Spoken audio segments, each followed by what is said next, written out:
Alrighty. Welcome back to the Sleuth Intuition channel. I am your host, Patrick Vallejos. We are broadcasting to the world out of Phoenix, Arizona. We are having some internet issues here, so this might just shut off and we might have to reschedule it. So give me a moment. I'm going to reset this. And I do apologize. I was getting ready to reschedule it because of the outage. And right as I was rescheduling it, it kicked back on. So hopefully we're good to go. I'm going to refresh this page and hopefully we won't have any further issues. So bear with me.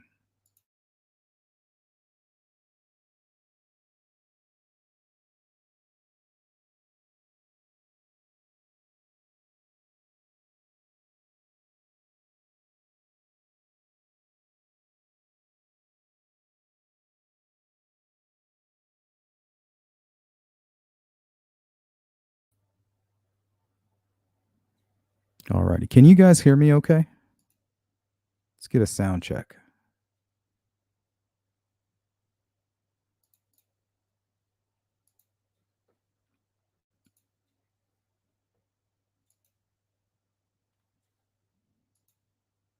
Welcome in Ziggy, Christine. And today we're going to discuss the murder of Chantay Blankinship.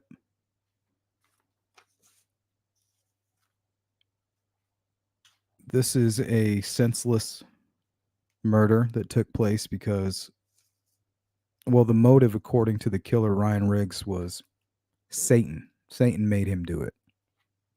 If you guys ever watched Dexter, he refers to his dark passenger, the voice in his head or the darkness that causes him to do what he does. We know it to be psychopathy. These folks that are just a little bit different. Superficial charm, absolutely zero emotion, unless it's anger or having to do with them specifically.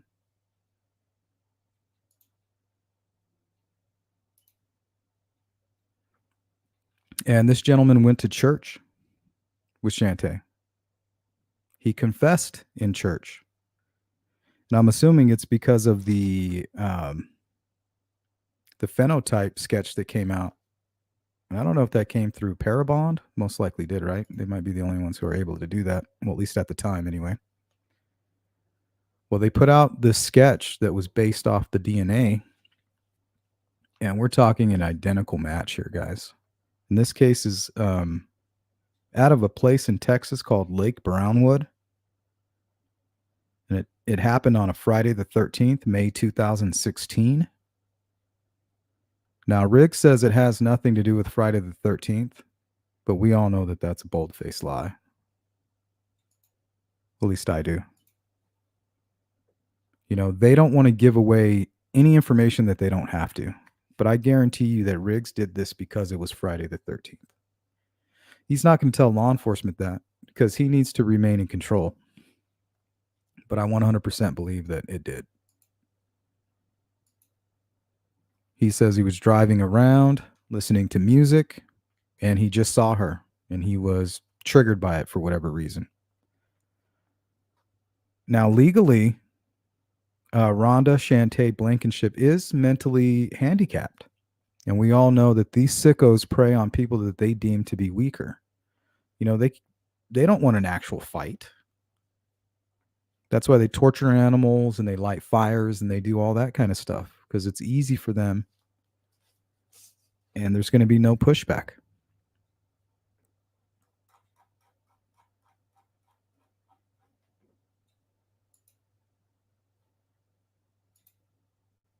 Good to see you, Ziggy, Christine, Katie Owens. Welcome in.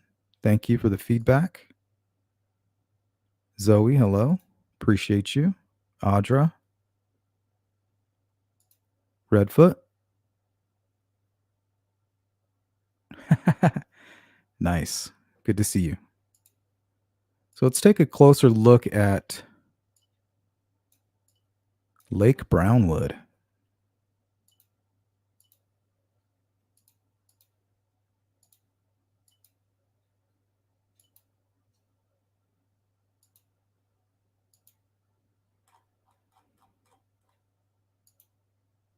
I'm not familiar with this place. It looks nice though.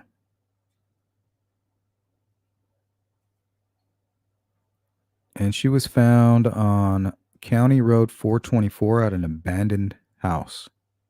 He literally picked her up,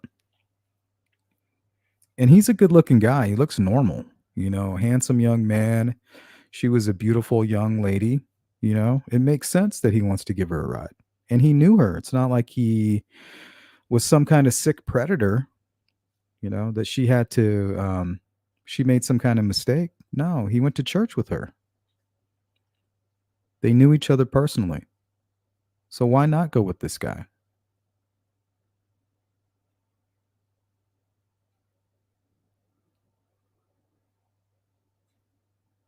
And I'm not sure the exact location. It was at an abandoned house. This kind of looks like it right here. Oh, they're not going to let me do the street view.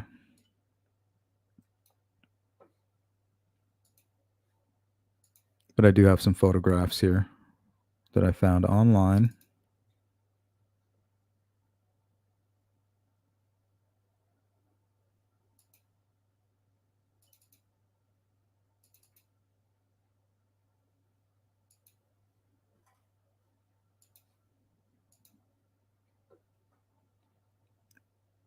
So he tried to strangle her while she was in his vehicle.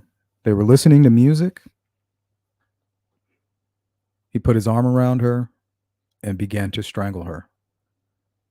And while she was passed out, he drug her body out of his vehicle and threw it over this fence and then into whatever this is. He tried to hide her. I think he referred to it as a water well or a tank battery.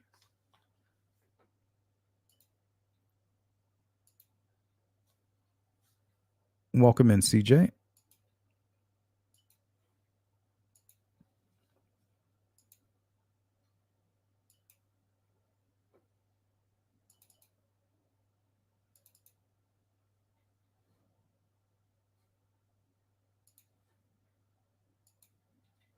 And her family is just completely devastated.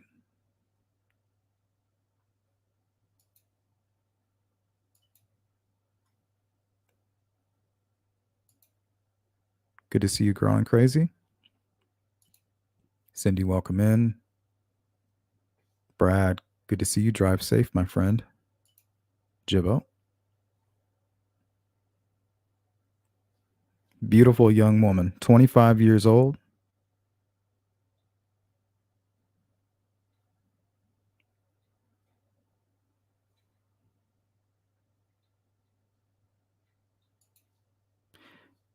Maybe a cistern. I don't know what that is.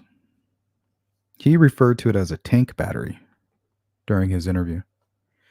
Now I pulled the his police interrogation interview from a documentary called Signs of a Psychopath. And I slowed it down, so it might be a little annoying to listen to, but there's going to be some important information, and I think it's good for us to kind of observe, you know, um, psychopathy firsthand and how he responds and just how cold and callous this person really is.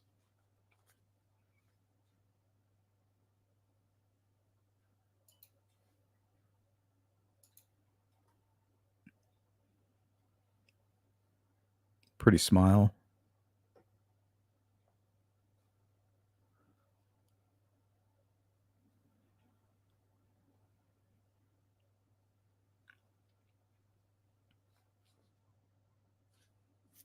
She wasn't some young kid walking around with no parent.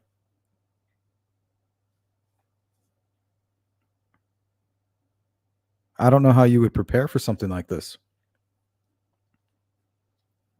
The only way I know how to is to cover these cases and to educate myself. And I'm not very trusting. And I know it's not healthy to be paranoid all the time. So I try to find a balance between my paranoia and potential harm that could be out there and amongst us, which it is, right?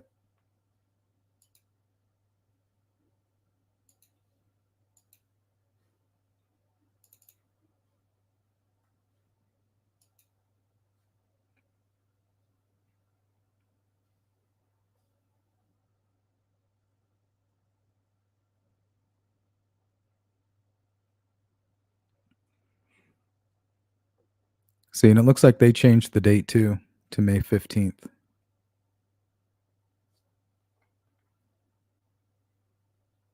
We know in the Delphi case that that happened as well. Um, in the case of Abby.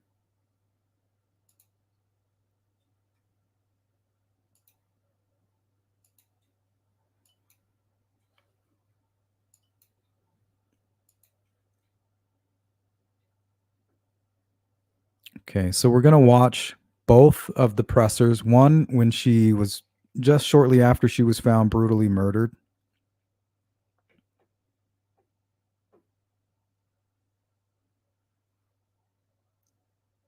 They made a plea to the public for answers, and they discussed the phenotype sketch, which typically looks like this.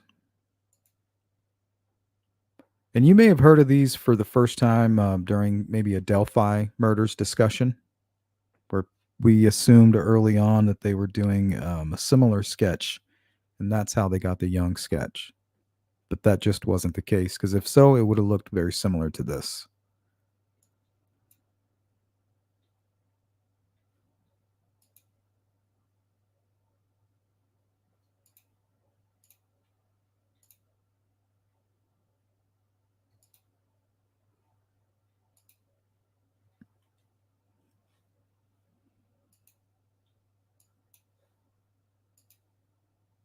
Here's a side by side.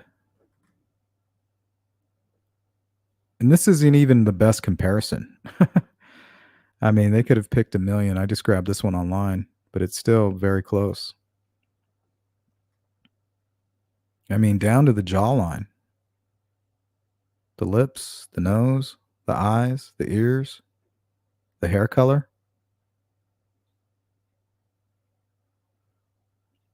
And I believe it was her brother. Somebody in her family, as soon as this sketch came out, immediately told Chantay's parents, like, this matches somebody that I know. Somebody that's close to her. I think it was at that point this gentleman right here, Ryan Riggs, stood up in the middle of his church and said, "Hey, I have to confess something. I'm the one that killed Chantay."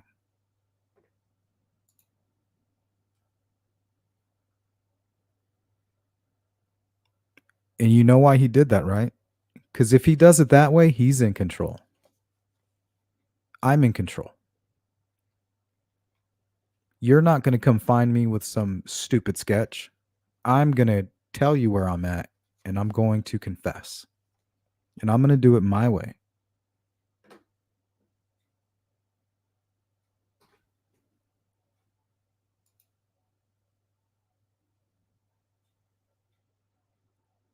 Textbook psychopathy. Superficial charm, right? He was able to become flirtatious with her, when all along, all he wanted to do was rape her and murder her. He wanted to do both.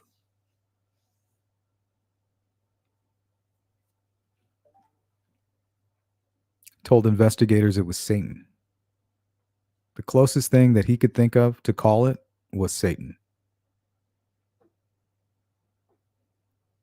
And that he had no control.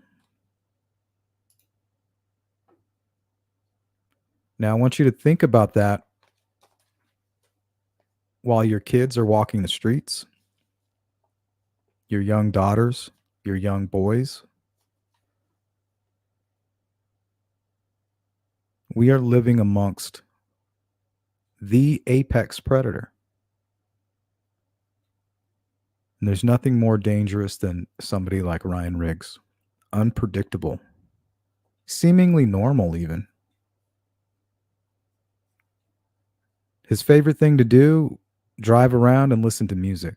When I was a young kid, I used to love to blast my music. Just hang out in the car listening to CDs, new music that just came out.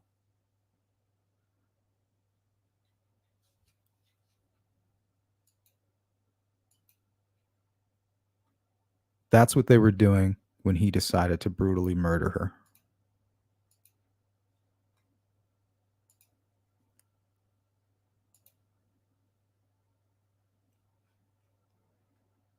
Yeah, he did it just because.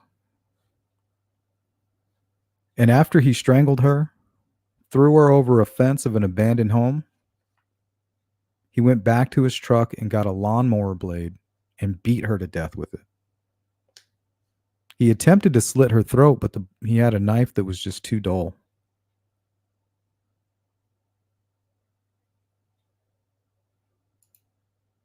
Church is getting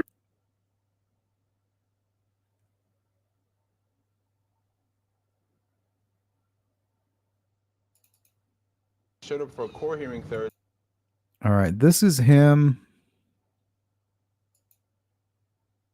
Basically a perp walk, I guess.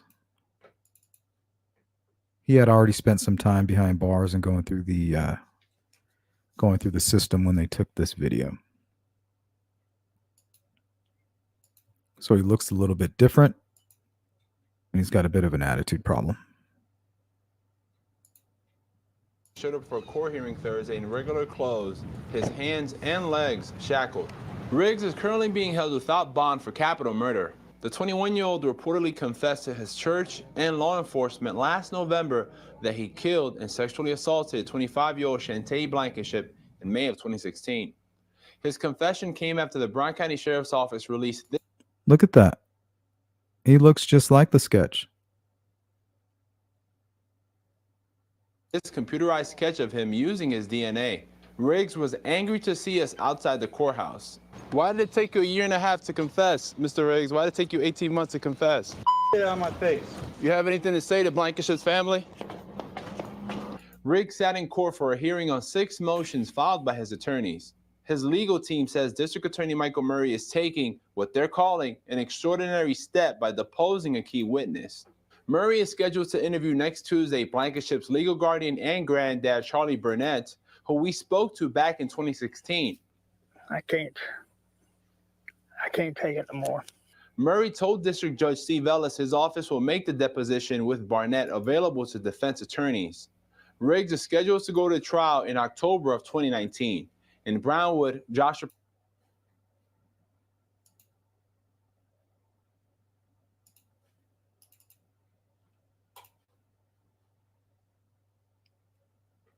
I mean, how do you prepare for something like that? I mean, you can't hang out with the guy from church? Is that what you're telling me? The good-looking guy from church? I'm a young girl, right? I'm beautiful. I can't hang out with this young guy that I know from church? Who the hell can you hang out with? He should have been on the top of the list of people that you should be hanging out with. What are you up to? Oh, I'm just driving around listening to my music. Well, for her, that's one of her favorite things to do. She was having a great time.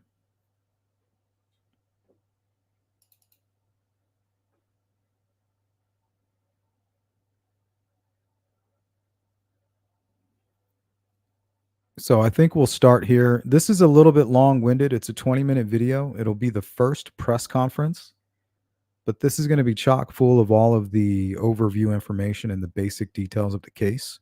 And then we'll get into all of the weirdness. Vance Hill, Sheriff, Brown County, VANC. Let me know if you guys can hear it okay. Some of these videos I had to adjust the First, audio. I'd like to start off for thanking each and every one of y'all for coming out and reporting on this, what I'm calling excellent news in this case. As you all know, back on May the 15th, 2016, we found the body of Chantay Blankinship out in the rural area in the community. At that point in the investigation and up to about 2 days ago, we had no idea of the race or anything about the suspect we was looking for. We didn't know if he's a white male, Hispanic male, black male. We had no knowledge. But thanks to the advancement in technology, Sergeant Byrd was able to track down this snapshot company out of Virginia who analyzed some of the DNA. It's probably Now Parabond. we have a composite drawing of the possible suspect in this case. Is what this drawing tells us, or the DNA analysis is, that we're now looking for a white male, light complected, more. Don't worry, that's not us. That's the video. So that has narrowed the field down quite a bit in my mind. And like I say, we are extremely excited about this new technology and information we have in the case. Any questions?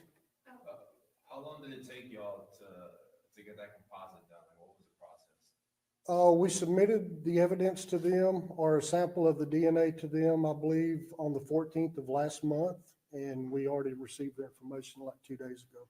So it was extremely quick. Was expecting about 45 days. Technology.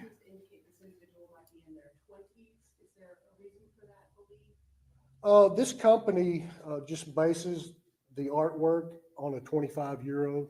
That's where they start. We have no idea the age of the suspect. He could be 15, 20, 25, 30, 70. We have no idea about that.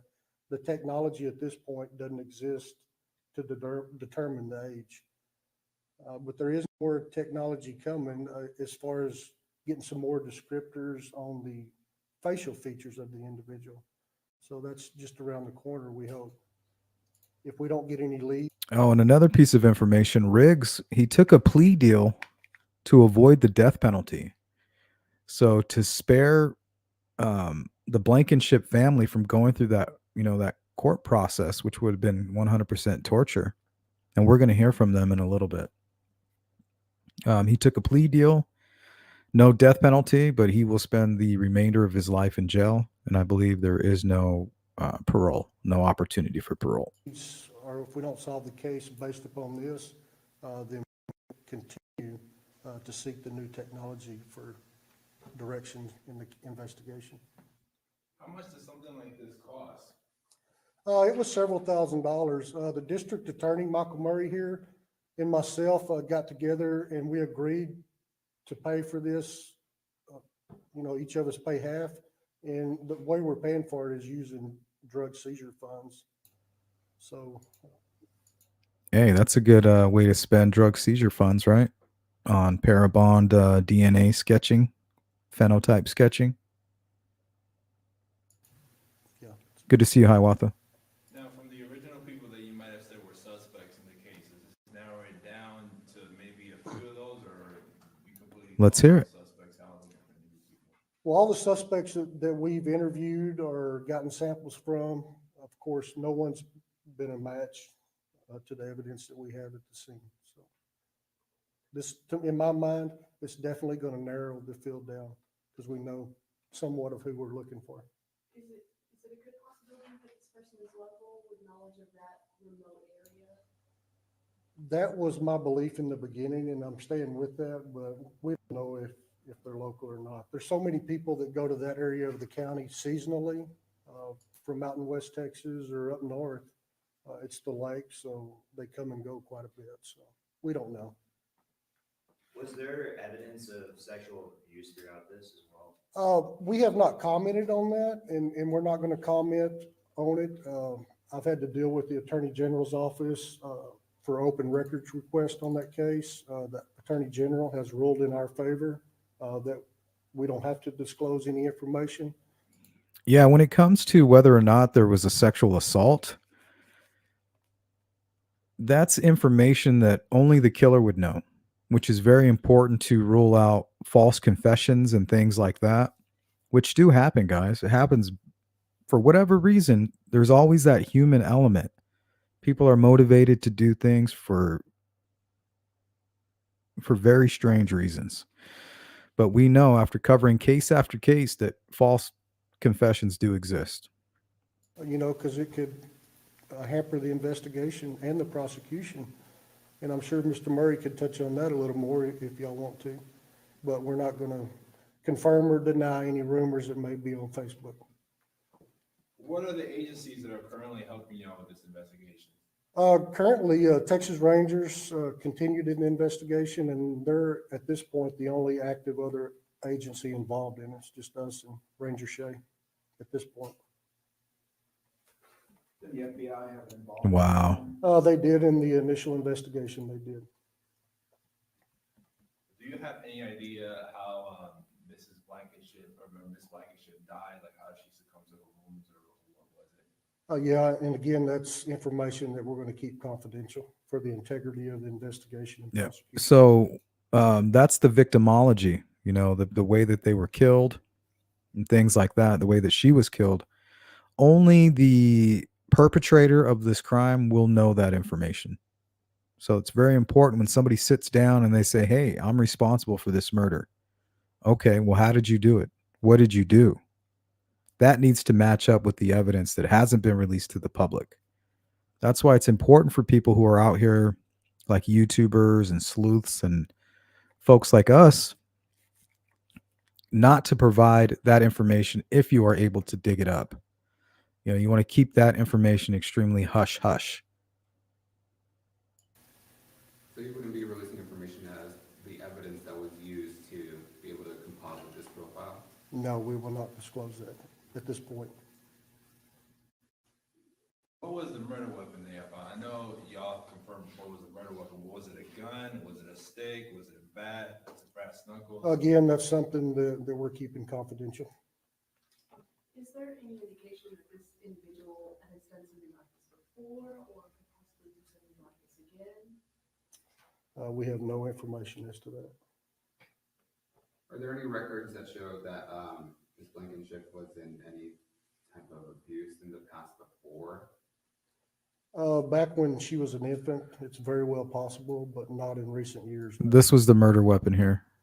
What's next in the investigation right now? Of course, we're still waiting on DNA samples to possibly match with some suspects in the national database. State This and database. strangulation. And we're going to continue to follow up on every lead. Since we released the information yesterday, Sergeant Byrd and I and dispatch have received numerous possible tips in the case. We have investigators out right now following Hi, up on Misty. some leads. So we're hoping this is the break we may need. And this is what broke it wide open too. Sketch. That was found. Was it on the murder weapon or was it found on Blankenship? Again, I'm not going to disclose that. We must keep that confidential. Mr. Murray, you want to address any of that as far as? I'll be glad to answer any questions anybody has for me. I believe that's the prosecutor. Has DNA evidence already from this crime. If this individual commits another crime and that DNA evidence is found, will you be immediately notified once that's entered into some kind of system? Or? Right. In Texas and nationally, we have what's called CODIS, which is the combined DNA Hey, Jill. index system. If somebody commits a crime and they are in fact convicted, incarcerated, or even placed on probation, a lot of times what happens is that a court orders them to submit a biological specimen where a DNA analysis is done, and then their overall DNA information is put into the system. And so it's uploaded, and then from time to time, there are random checks made across the board to see if there's any hits on submitted samples. And so an agency like ours would submit the DNA sample that we have in this case, and then it would routinely, as a matter of course, be ran to see if there's any new matches. And so as the criminal justice system continues, more and more people become incarcerated for different crimes that require their DNA to be input into the system. And so then again, it's run periodically against possible new matches. And so sometimes it is a bit of a waiting game to see if you do get matches that from the CODIS system. And then if you ever have a match from the CODIS system, then you can go and apply for a search warrant, get a biological specimen from that suspect, and then have it confirmed as to whether it matches. But that's a strategy and one of the best tools that law enforcement has in catching somebody that would be a serial murderer, such as, in this situation, if that was the event. How many unsolved murders do you believe have made it through the 35th Judicial District Attorney's Office that you're aware of? Yeah, I don't keep track of the number, but there are at least a handful that I can recall over the years. Many occurred way before my tenure with the district attorney's office. And then obviously we've had some since I began back in the 90s. And so those likewise, any of those that have DNA evidence, they're submitted through the CODA system, and they are also cross-checked for matches. What makes this case different than the one from the 90s, or is there any difference? I don't believe that there's any difference other than this is a lot fresher in our minds. And obviously, we'd love to solve each and every one of those. However, there are limitations on evidence that's collected, information that's available. Unfortunately, sometimes bodies are not discovered until a much later time period, giving an opportunity for degradation of evidence at the scene. And so Oh, yes. And the people who found Chantay were actually out there looking for her. They were searching this abandoned home and they were specifically there to find her. And that's exactly what they did. So great job to them. Volunteering your efforts and your time can be the difference, in a lot of these cases. those reasons we don't put a lot of unnecessary details out there. And I know that y'all understand that and respect that. And so that's our primary purpose. It's not to hide the ball from anybody or keep information from the public, but the primary goal is always to protect the integrity of the investigation. Thank you for explaining that for our You bet. viewers. Appreciate it. Now, this company that was used to help composite this profile of the possible suspect, will you be using this tool for any other cases? I think that it is certainly cutting edge technology. And when we first discussed it, we want to solve this case as much as anybody. We want to ensure that there's justice for the family and for the victim. And so we're not going to ever rule out any potential technology advances to help us if it, in fact, gives us some sort of help or lead in a case. And so this is just another example Hey, of CJK. cutting-edge technology that we think we'd like to utilize and quite frankly, see how it might help us in this case. And so this is kind of a trial run for this office. I know that other agencies have used it with success. And so we're hoping for the same success in this investigation. This was a slam dunk right here. Our investigation. Now, I understand you'll have to go before a grand jury, but what kind of charges would this, if someone was arrested, what kind of charges would they face from your office? Sure, and without going into the aggravating factors, I believe this case would qualify as a capital murder case. And so that's the nature of this investigation. I think y'all indicated Sergeant Bird was one that found this technology. I guess, Scott, if you can address that as to how and when you found out about it and what your initial reaction was to it.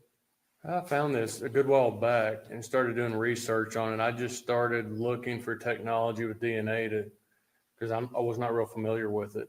This company came up and I started talking with them online, emailing them on the phone, and they gave me a list of other agencies that Remember, this was somewhat new technology back in 2016. So some time has passed. had used this product. Contacted them. Some agencies had great success, some didn't. Met with the sheriff about it and told him it's just another avenue, another investigative tool we could use. And thankfully, he and District Attorney Murray got together and we were able to use it. As the lead investigator, what have been some of the challenges so far with this case? Just the vast amount of people that live in a small area, not knowing who we're looking for. Like the sheriff said, this helps us tremendously knowing that we're looking for a white male with either blue or green eyes. Zero motive, guys. That's what the moral of today's live stream is, and how and why we're going to focus in on psychopathy. There is zero reason for him to target her. There's no drugs involved. There's no retaliation involved. He didn't have a specific thing for her.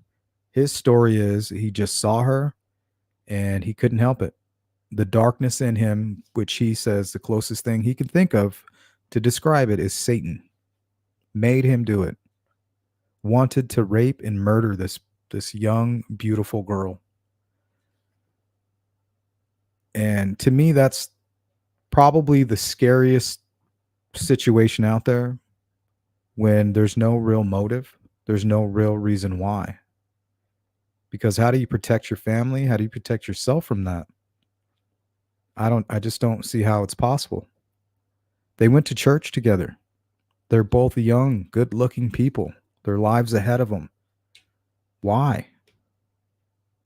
And that knocks, to me, it knocks a lot of people out to where we don't have to focus on them as much. I mean, nothing on this is perfect.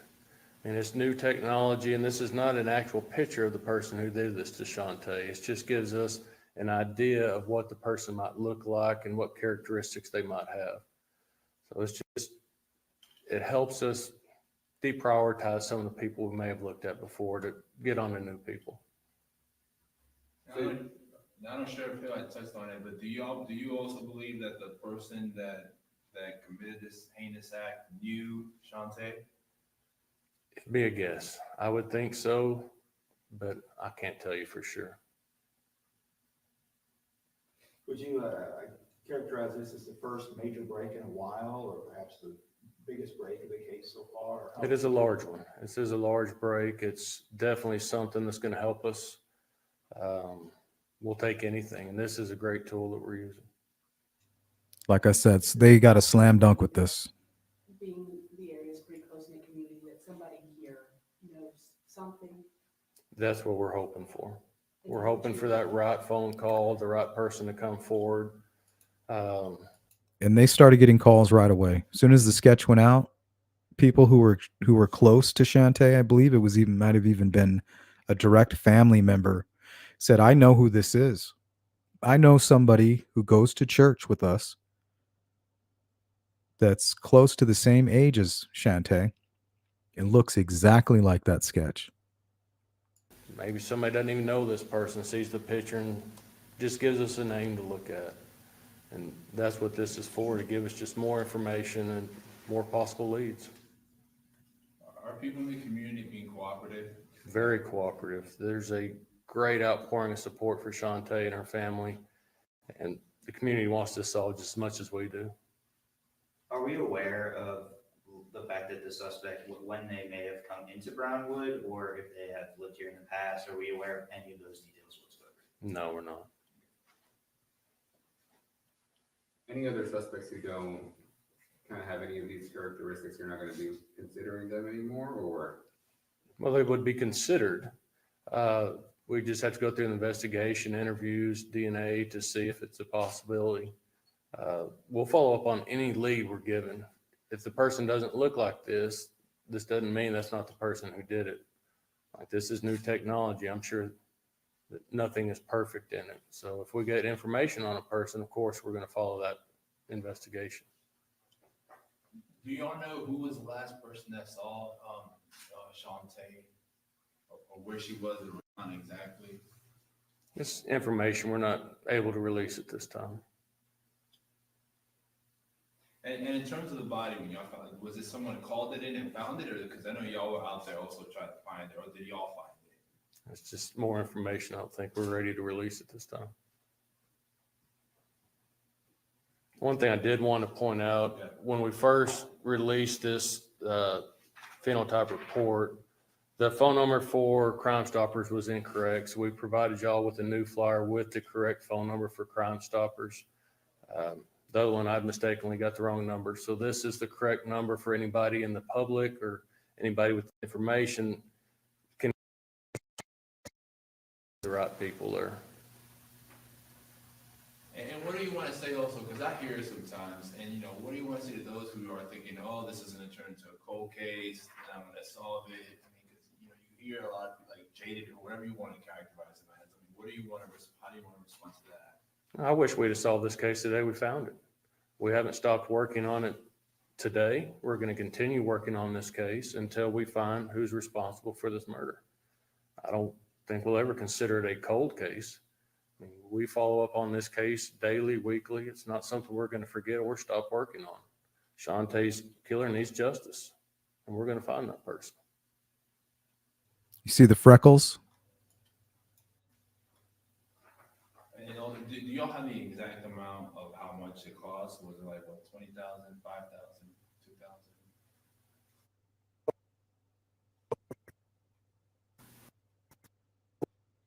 2,000? That's the video, guys, not us, so don't worry. Any other questions? Is this technology also like what the FBI and CIA also use, like this type of stuff? Because it looks like something like that, I don't know. This is a private company that we're dealing with, so, I don't know how to answer that. How Okay. So Hiawatha is asking, what exactly is phenotype? So here, they took the DNA, and a company took the DNA and gave them a sketch based on the DNA profile. So here they refer to it as a prediction. They can't really give you the age, but when they provide the sketch, they said typically it's about around the 25-year-old range. So I think any investigation that has a good DNA sample, I think they should have this done. And if they don't, I think it's safe to assume that they don't have a strong sample. How long has this, I guess, company and this type of technology existed? That is incredible. That is what solved this Couple of case, years. Hiawatha. It hasn't been around a long time. There may be other companies that do this same have the same technology. I haven't found one. This is the only company I've found with this technology. The company I know about is called Approved for a Parabond. while in the past. Yes, they have several times. So you're not gonna confirm whether or not she was sexually assaulted? Joshua, we can at this point. If the suspect is watching this, do you have something that you want to say to them? I mean, now that you're obviously closing in on this person, you have a lot more information about Hey, them. Jerry. Maybe they should just come forward. That would be great if they would come forward and tell us they did it. I know it's got to be weighing on the person that did this. They've got to have some form of conscience. So it'd be great for them to come in and Absolutely talk to us not. about it. And if anybody has information on who did it, This guy only came forward not because he has a conscience, but because this sketch was released and he started hearing his name circulate. Now, because he's a 100% an example of a pure psychopath, he had to take control over the situation. The only way for him to do that is not only to do it in a church, right? The most sacred place. And if he says he's possessed by Satan, what better place to do it? You know, he's trying to strike a blow to God. I'll do it right here in church. I'll embarrass the family. I'll embarrass all of you. And I'm going to regain control of the situation. please call. Please give us that information.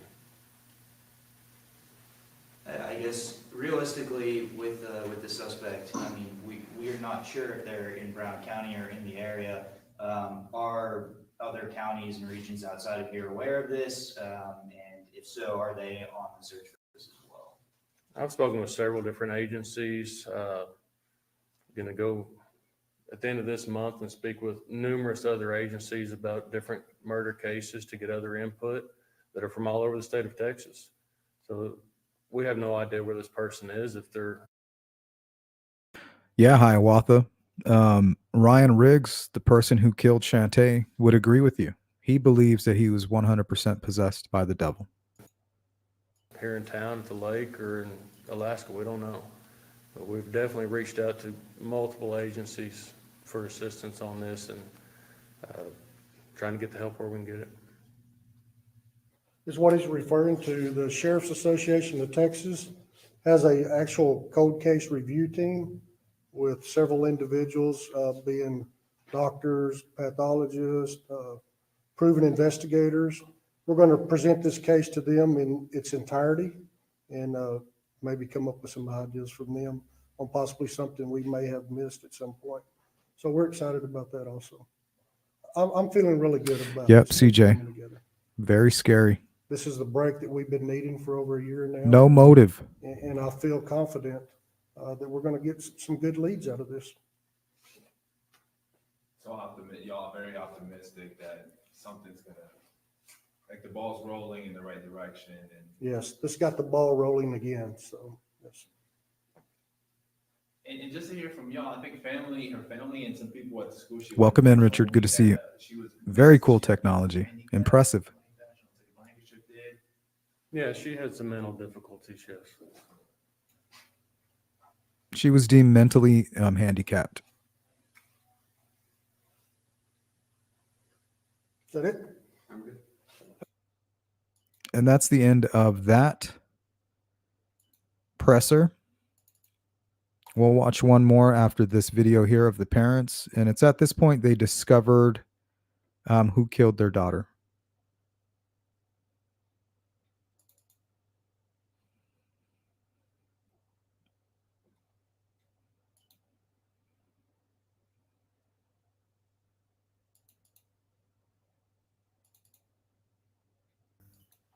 Hey everyone.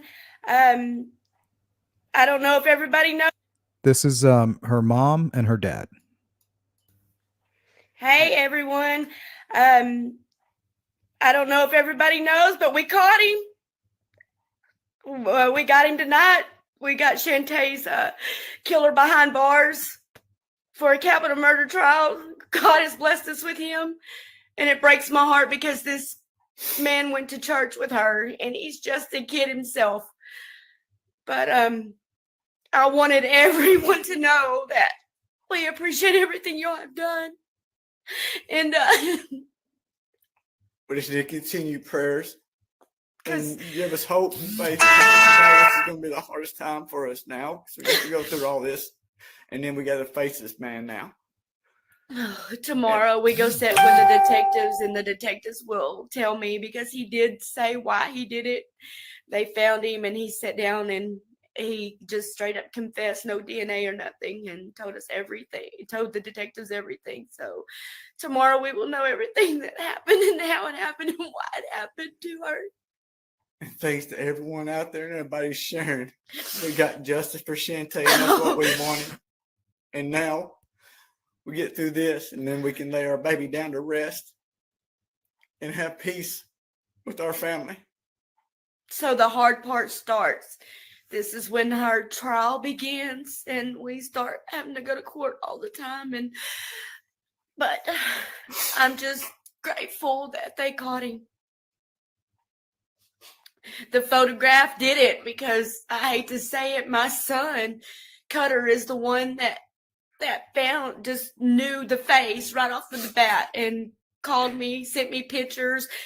I sent it to the detective. The detective's been looking for him and for over a week, and they found him, and he straight up confessed. So that photo is the reason why we got justice for our daughter. Home run. So I just want everybody Scott to know. Bird and Vance Hill and the detectives for everything y'all done, and bringing a little bit of peace back into our lives again a little bit. And this will never happen to any other child ever. She can't be replaced, but now we got somebody that is off the streets, and I hope he fries. But thank you all. And I love all you. And we are still going to have Chantay's balloon release on Sunday for her birthday. And we will continue And the it's balloon going to be release. a big hell yeah now. Thank you all. And we'll keep you posted. And have a blessed night.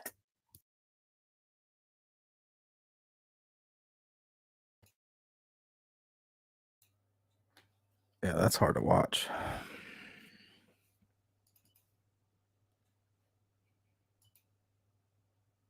There's just no way to measure that kind of pain.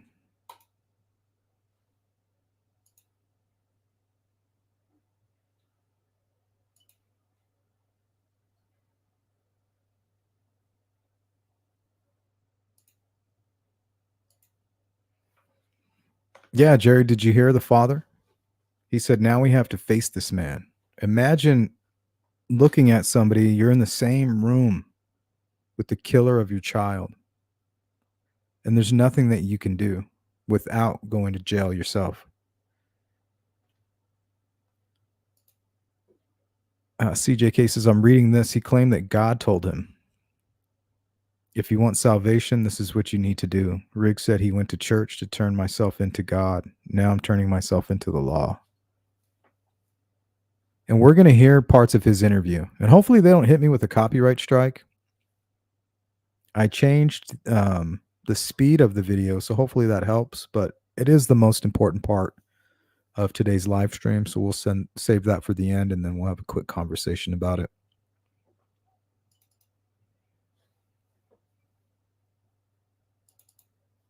Here's some local media talking about the case, 5 months with no arrest. And then we'll go to the press conference after they arrested Ryan Riggs.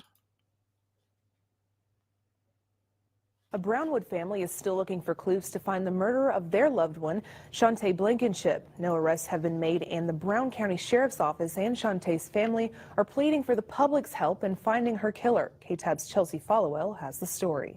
5 months is how long the family of Chantay Blankinship has gone without any answers as to who killed her. It's hard knowing that this person's still out there. Her family is pleading for answers and information about what happened to her on May 15th in 2016. That is the day they found her lifeless body only 5 miles from her North Lake Brownwood home. She went missing on Friday the 13th, and on Sunday around 5 p.m. she was found dead. You know, not having closure and no justice for her. The last public place that she was seen alive was the Monte Carlo restaurant, where she spent a good amount of time. When I got up, hey, Anthony, she wanted to go to Monte Carlo and get her something to drink, something to eat. That evening, she went back to the Monte Carlo and split a hamburger with a friend of hers. She then called her boyfriend to come get her, and he took her home. That is the last time he ever saw her. Late evening, I always, just before it got dusk dark, I always called her on the phone. And think about it. She goes missing, and the last person to see her alive is her boyfriend. I mean, think of the hell they were putting that guy through. And her grandfather. The two last people to see her alive. How many people were pointing their fingers right at him, you know? And told her it's getting dark, time to get home.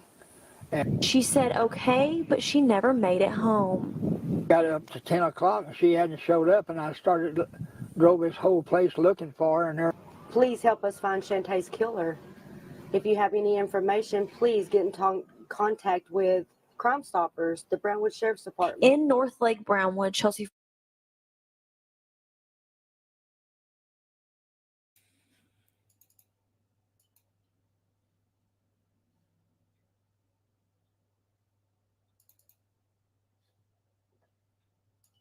Okay, let's go ahead and we'll play that last presser, and then we'll listen to parts of his interrogation. We'll have a quick discussion, and then we'll end the stream right there.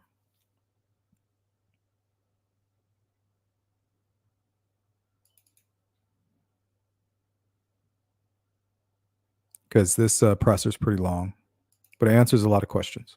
Details of a case that may come to trial due to the special rules applying to his. So we want to make that clear that these details are coming from me, the sheriff, and not Mr. Murray, the prosecutor. As you all know, on November the 15th, my office and the Texas Rangers began the investigation into the death of Chantay Blankinship. I'm sorry, not November the 15th, on May the 15th. But on November the 15th, the Brown County Sheriff's Office and Texas Rangers charged 21-year-old Ryan Riggs with the capital murder of Rhonda Chantay Blankinship after giving investigators a confession. On May the 15th, 2016, Chantay's body was located in a rural area of Brown County. Her body was dumped in an old cellar that was partially caved in. An autopsy was performed. Her cause of death was ruled to be a homicide. The cause of death was determined to be a crushed larynx with blunt force injuries to her neck, face, and torso. Evidence of a sexual assault was located during the autopsy process. Also at the scene, the investigators located a lawnmower blade that was proven consistent with some of the injuries to Chantay's torso and head. After several months of follow-up investigation, no suspect was really located in this case. The office learned of a relatively new technique where DNA samples could be used to determine an individual's skin, eye, hair color, as well as their ancestry. This process is known as phenotyping. Up until this point, we had no idea who we were looking for, whether it be a white male, black male, Hispanic male. We had no knowledge of that. The profile, well, the evidence that we collected during the investigation was submitted to Paragon Nano Lab in Virginia. For a few weeks, a profile was provided to us with a higher percentage of certainty as to our suspect's identity. Shortly after we received the profile, we made it public. Within a matter of hours, we received numerous tips as to the possible identity of the suspect. Riggs was one of those persons identified at that time. The investigation quickly revealed Riggs to be an acquaintance of Chantay and her boyfriend in the area where Chantay resided. Recently, Riggs was named as a suspect in an illegal dumping case on the same county road where Chantay's body was located. We began attempts to locate Riggs. After Riggs learned that we were looking for him, he fled investigators for several days. Yesterday at about 6:58 p.m., I received a call from the pastor at North Lake Community Church. He informed me that Riggs had just confessed to the murder of Chantay Blankinship to him and also the entire congregation. At that point, Riggs was escorted to the law enforcement center where he met with Investigator Bird and Texas Ranger Jason Shea, where Riggs gave a full confession to the offense that he committed. The confession that he gave did match the evidence that we located at the scene.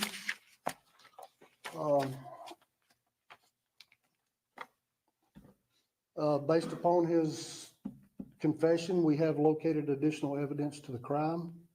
The case is continued to be followed up. I think he's referring to the shoes. At no time is the investigation over. It's just really getting started good. So any questions? What kind of evidence was it that y'all found and located? It's going to be the lawnmower blade, the semen from the autopsy.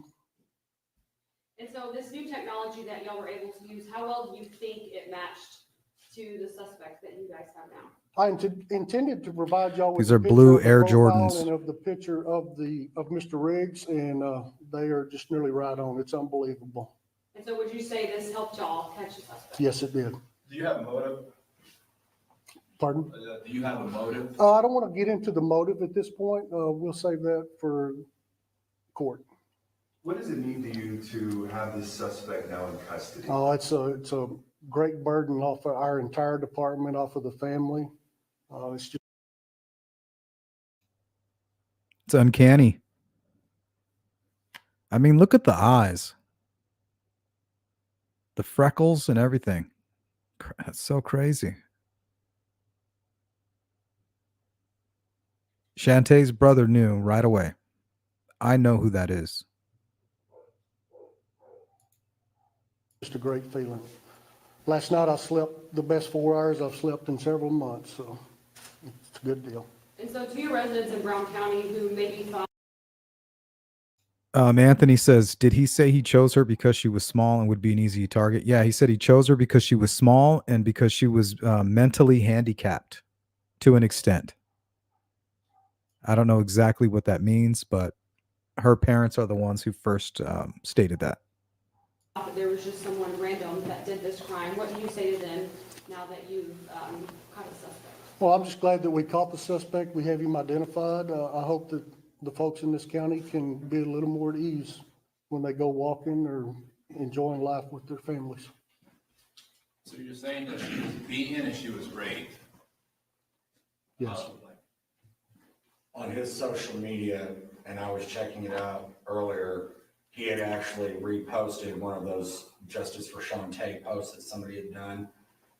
Was there any time, if anybody knows, that if he actually helped with those small groups that were going out searching for her at the time? I do not. Did he indicate at all that the similarity in that DNA snapshot was a reason for him to come forward? Did that put pressure on him? Yes, he did see his profile pretty quickly after it was made public, and that drove him up. He became nervous and avoided contact with us. Where did he grow up? Like, where's he from? When did he grow up? Did he have a job or? He graduated from May High School about 3 years ago, so he is from the North Lake community. Does he have any other criminal charges previous? None that I want to discuss at this point. That is still pending in the investigation to decide which direction we're going to go with the case. With the phenotyping itself, you guys managed to catch this guy in 6 days. What was the process of, going about to get this phenotyping, and do we have a price on how much it costs to do this? Yeah, Sergeant Byrd located the company after he was advised by some coworkers that they had seen this particular thing performed on a late night law enforcement show. I don't know the name of it, but Sergeant Byrd started the research into that company and made contact with them. And we submitted them the DA, and just within a matter of about 3 to 4 weeks, we had a profile. The cost of it was $4,000, which I shared with the district attorney's office. And that's probably the best $4,000 this county has ever spent. So do you see yourself using this? In the Amen to that. And that was drug money, seized drug money. Absolutely. Just focusing on the new information, this guy was arrested. Are y'all gonna pursue the death penalty on this situation, or is that up to the district? That's going to be based upon what we continue to find out during the investigation and what Mr. Murray decides to do with the case at that point. So we don't know right now. And so obviously this has been an ongoing case for a little while now. Was he ever a person of interest in the beginning? Never was Mr. Riggs on our radar at all until this profile came out. And why would he So be? how well do you think he really did know Chantay? Very well. Do you think you can say about his frame of mind, remorseful, anything at all you can say about that? No, I do not want to discuss those particulars at this point. I don't want to jeopardize any jury pools or anything of that nature that may be forthcoming. Can you say or list all of the agencies that helped and were involved in this investigation? We know the Texas Rangers, the Brown County Sheriff's Office. Who else was involved? Of course, our two agencies were there on scene. The Rangers been involved with us throughout the entire investigation. But the crime scene search, we had assistance from the Brownwood Police Department. Some of the evidence we submitted to an FBI agent, Border Patrol, just different federal agencies that may have data banks on particular things that we were looking for that we found at the scene, trying to identify exactly what they were. And that I don't want to comment on at this point. Scott, am I leaving anybody else out? Do you all believe it was premeditated? Yes. Yes, I do. What was the situation with the suspect's family? Did they drive him to the LEC? And Not pre-planned, but premeditated. Since this all took place. Yes, he did ride to the law enforcement center with his mother and father. I have had a lengthy conversation with both of them, as well as several members of the congregation. Did they express shock? Did they have any idea that their son could Yeah, have done it's something like this? completely shocked. And what about the church members too, getting up and confessing this to the congregation? It's not something you see every day. Yeah, some of them were pretty shocked about it. They really are. Did the pastor seem to have any suspicion or any inkling that was coming, or did it completely catch him by surprise? To my knowledge, it caught him pretty much off guard. And where was her death actually occur? At the same location where she was found, or in a different location? We believe that we may have an additional crime scene. We're going to continue to follow up on that, but the majority of it did occur where her body was located. We do believe. What was the suspect's connection to the church? You mentioned that he confessed in front of them. So what was his actual connection to that church? Because clearly it was close enough to where he felt the need to confess in front of all of that congregation. I don't know that he was a member out there, but he did attend church there occasionally with his parents. Do y'all think or believe, I know when it first happened, when it first broke, because we've been on this since day one, it was just that her body, that there was some sort of belief that she was driven to that location or something like that. Do y'all know who was the last person to see her on the 13th? And do you know how her body got to that location? I don't know who the last person was that seen her. I don't recall that. It is documented in the case file. But he confessed to us that he used a particular vehicle to was her drive boyfriend. Chantay to that location. No, you're not commenting on motive, but anything at all you can say about the general scenario or what actually happened?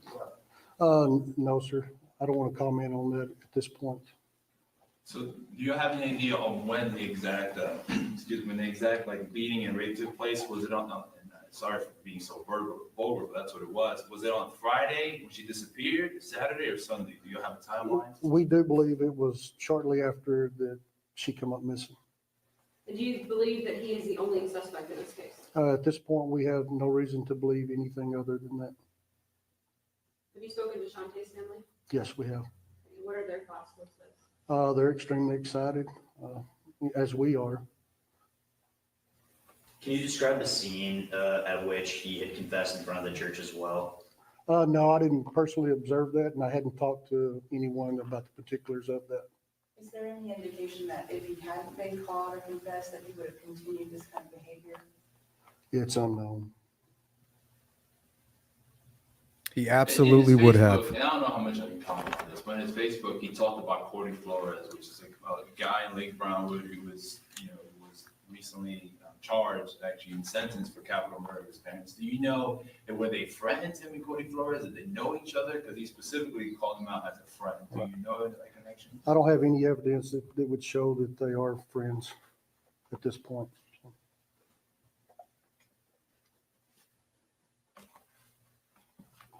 If you don't mind just going into a little bit more, I mean, I know this case has been trying for your department when it first happened, and I know, it's been, there was just so much, it took it was like a year and 6 months to the date where y'all got an arrest, yesterday, the 15th.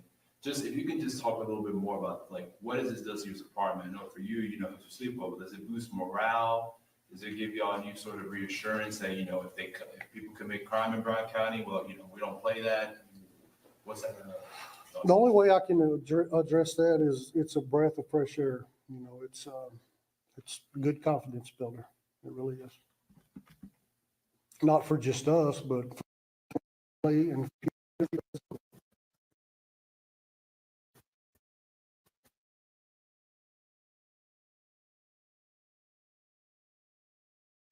down the road. But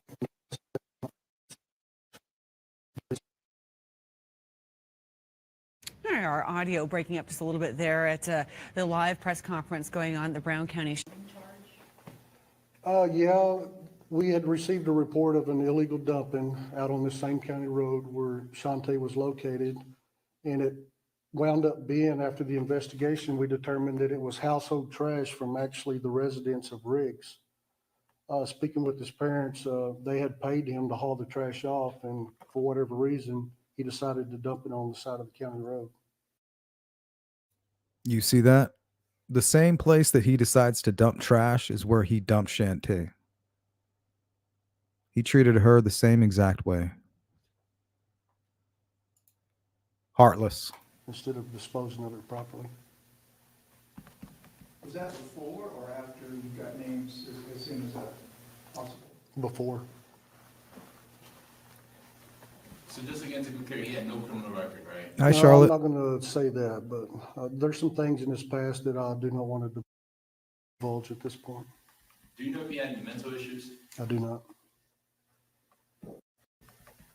Do you know if he spent time at a mental institution or a mental home or something to deal with like psychological issues at one point in his career?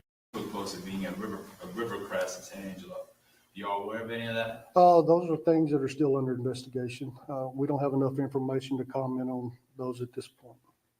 So how close was the dumping that just recently occurred to where Chantay's body is? It was within a mile, the way I understand it. With his social media account as well, if you look back on the time in which this murder occurred, posts start to come up a little more frequently. Do you think that part of the reason why that is so that he could cover the fact that he was involved in this case. It possibly could be that. I know this is gonna go, it has to be, you have to withhold certain evidence, because it has to go before, he has to be indicted, the process, so to speak. But what is it exactly that he said in his confession? Is there anything you can release of what he said? Was he sentimental? Was he morose? How did he? We're going to listen to his confession here. Comment on. I've been involved in a change of venue prosecution, and those ain't fun. So I want to try to limit what we say to avoid that, because it's difficult for the law enforcement agency and especially difficult for the prosecutor's office. So we don't want to do anything to tank the jury pool here. Said already, what kind of work did he do? You have a job? He did odd and end construction work.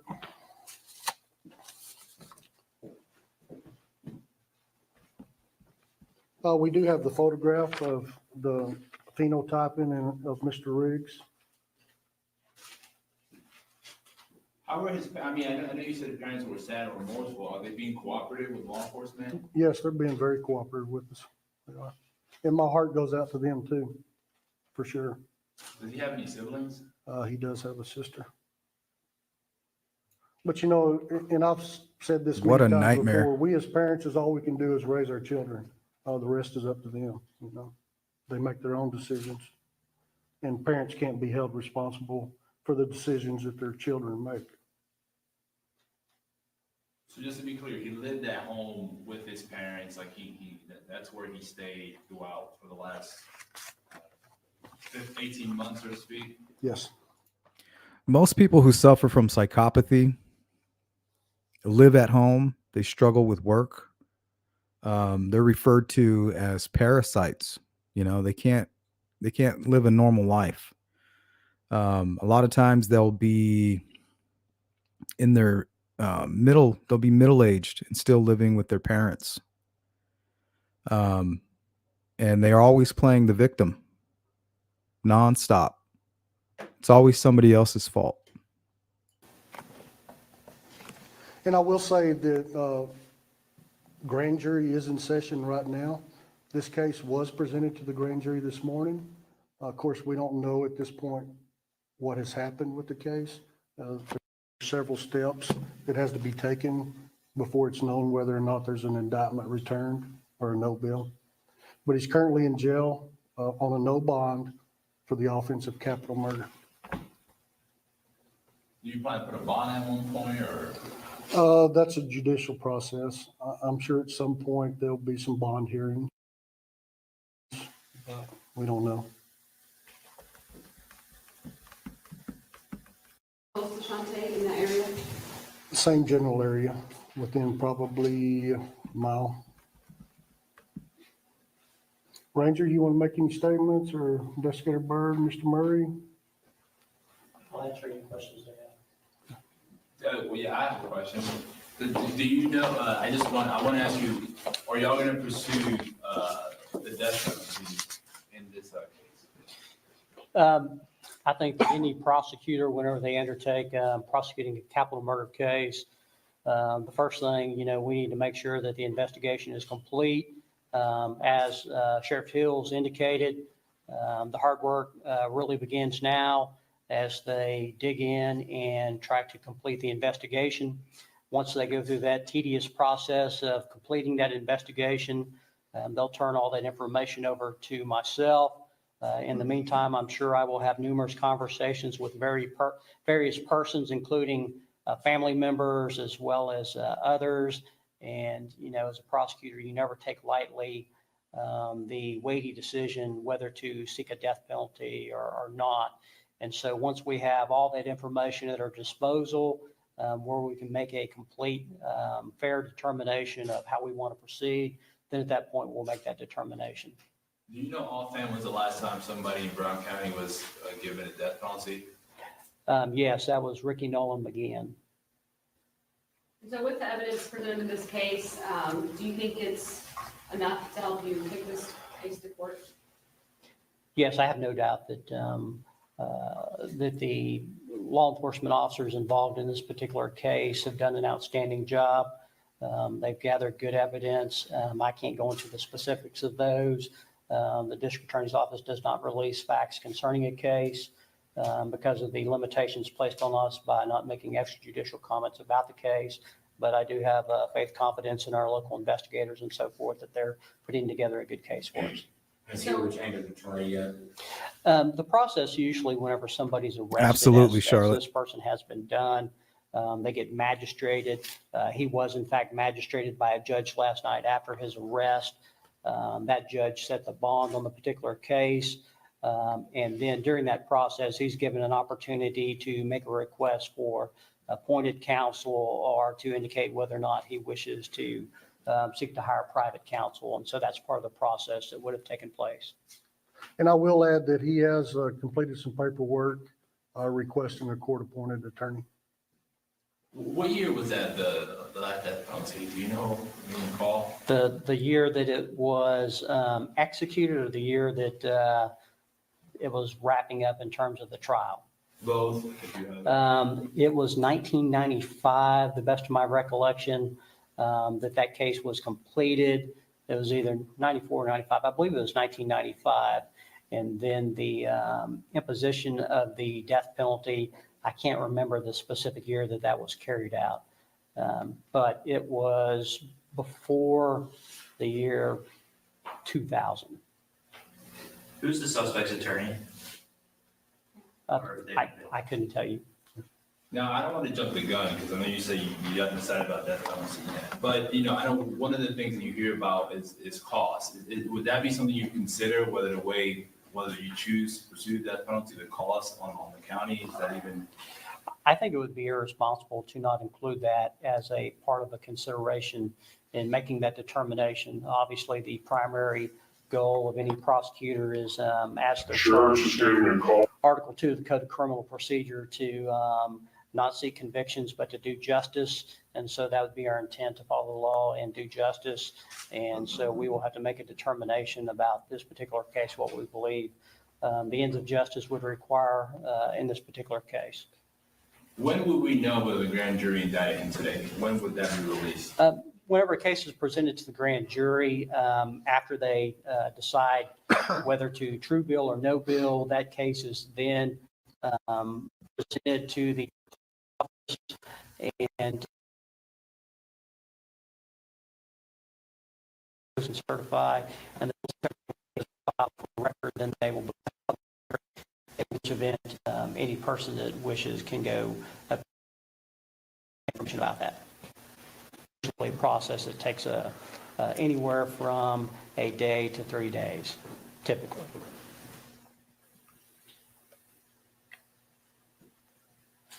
If he gets indicted today, if he gets indicted today by a grand jury, do you have a sort of when he'll go on trial? No, that is too far down the road. Again, as I've indicated to you, that the investigation is still ongoing, and so there's a lot of things that have to come to a conclusion before we could begin to even move toward trial dates and those sorts of things. And as you might imagine, with any sort of capital murder case, it's complicated. And there's a lot of things that happen in those cases that don't typically happen in the ordinary case. So they often are prolonged and take much longer than the normal case does to go through the system. And does the Brown County pay into the sort of insurance that allows you to try the capital murder cases here?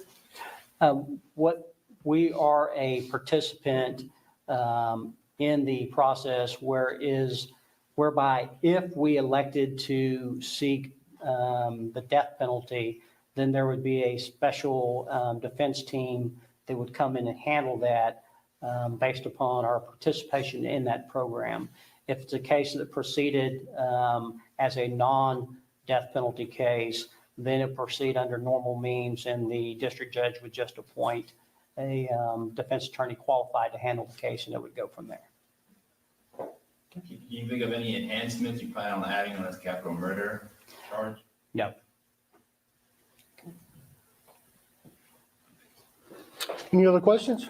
Can we talk to Sergeant Burke? Sure. Maybe available? Absolutely.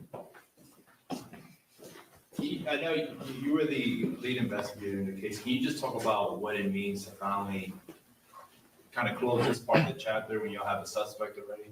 It's a great feeling. It's the title of lead investigator. That's Great job. my whole team. This whole sheriff's office worked hard on this. It was not a one-person investigation. I mean, Texas Ranger Shay was pivotal in this. Every one of my investigators worked extremely hard on this. Brown Police Department helped us all the time on this. It wasn't just a one-person thing. But to have somebody in jail is wonderful. It's just a great feeling. Tell us about like how many investigators y'all had in the sheriff's office or deputies dedicated to work this case on like a week or so? Every one of them.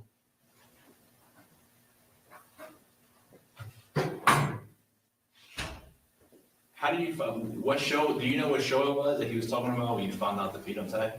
No. Were you surprised by the age of the suspect, that he was so young and it wasn't somebody that was older? I didn't know what age of person I was looking for. So not really. So you would say that phenotype was the one that just hit it right in the head. Like once you had that, that was kind of when you were able to figure out, okay, this is the guy. It's either one of these few guys. It definitely helped us. I don't believe we'd be standing here before you today if we didn't have this. If he had not confessed the way he did, how would this have played out? You had an illegal dumping case, and what would have happened had he not? There were many other avenues we would have gone down. I don't know that I can get into the specifics of what we would have done. Luckily, we didn't have to do that. So, but there were other avenues I agree, that we were looking Hiawatha. at and currently we were working on. With his confession, it made it easier. What was the motivation? I know this might sound obvious, but what was the underlying motivation for you to continue pursuing this case the way you did? Because, you know, I've been in places sometimes where people just, after a year or whatever, they're like, you know what, I don't think I'm gonna find it. What was that sort of motivation for you to just, you know, continue and chipping away? We made a promise to the family that we would never stop looking for who was responsible for Chantay. I took that seriously, as well as the sheriff did in this entire department. Somebody committed a horrible act, and we needed to find that person to help make our community a little safer. Will you take his DNA and still do a match, or still see if it matches what you have? We have a lot of stuff left to do in this investigation. Anything you want to release publicly, like what? No.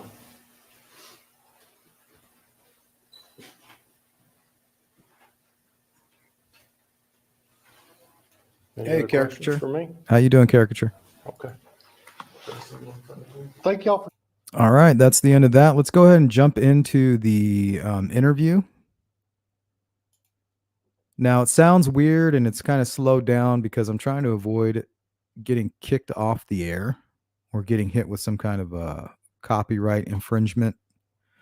But you'll be able to hear most of what was said during that interview, but it's just going to sound a little bit strange. So try to look past that. Sheriff just gave me a call a little while ago and said that you got something off your chest, and we're just gonna see if you tell us what you got off your chest. I'm the one who murdered Chantay Blankinship. When did this happen? On Friday the 13th. So this happened on Friday the 13th. Tell me about that day. How did you start that day out? It was just like an average day to me up until I did what I did.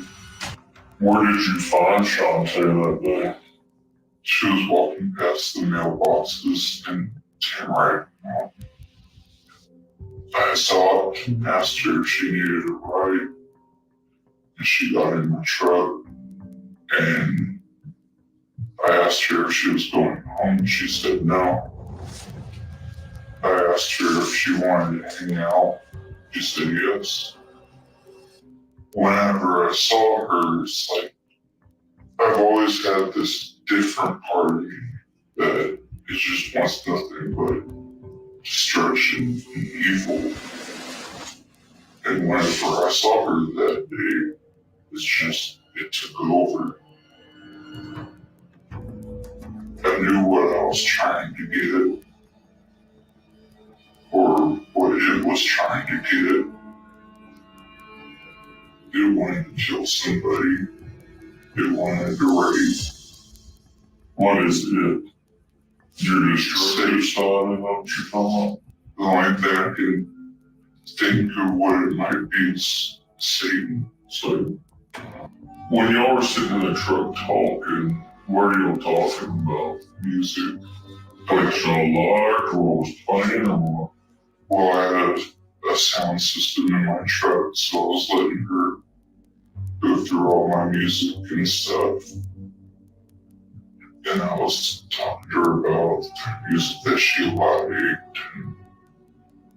Every time she'd play a song, she'd say something like, "Oh, that's my song." I'm not sure what exactly I wanted. I just don't know how to describe it. I wanted both things to happen, the rape and the murder. The Friday the 13th play a role in this. You know, it's just, as soon as I seen her, it's just something that wasn't me came over me.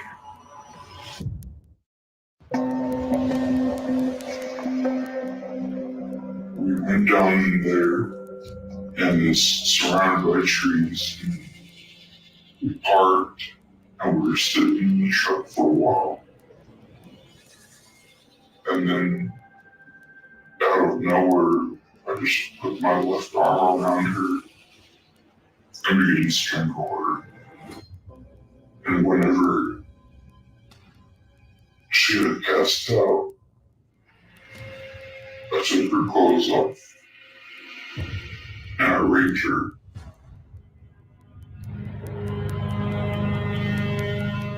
And then afterwards, I went to the abandoned house on County Road 424.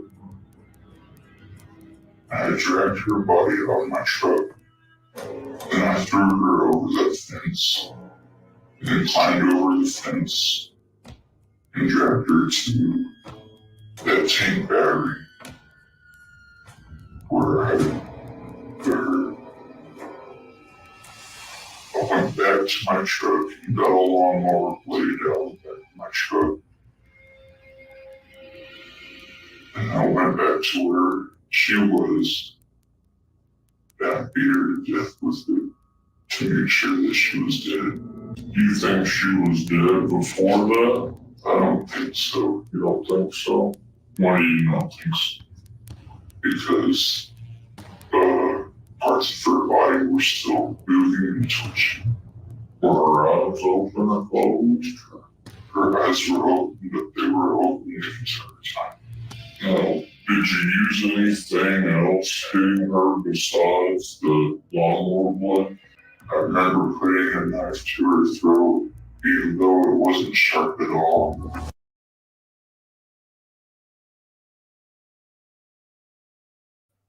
All right. Hopefully, you guys could hear what was being said.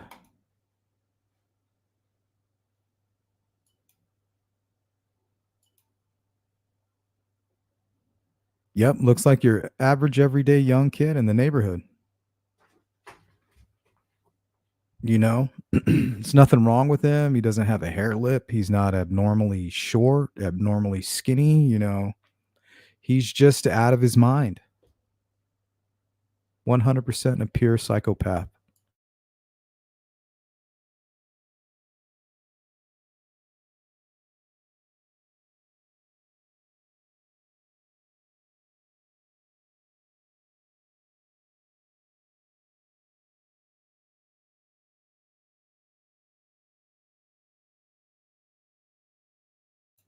I think that's going to do it for today's live stream. Before we go, I just kind of wanted to take a look and see what the hell was on his walls. So it looks like he has, that looks like a Mac 90.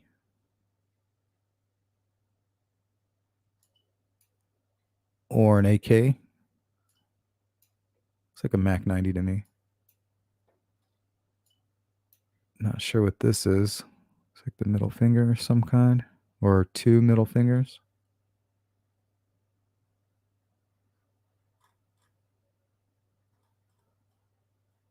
Some disturbing artwork, maybe.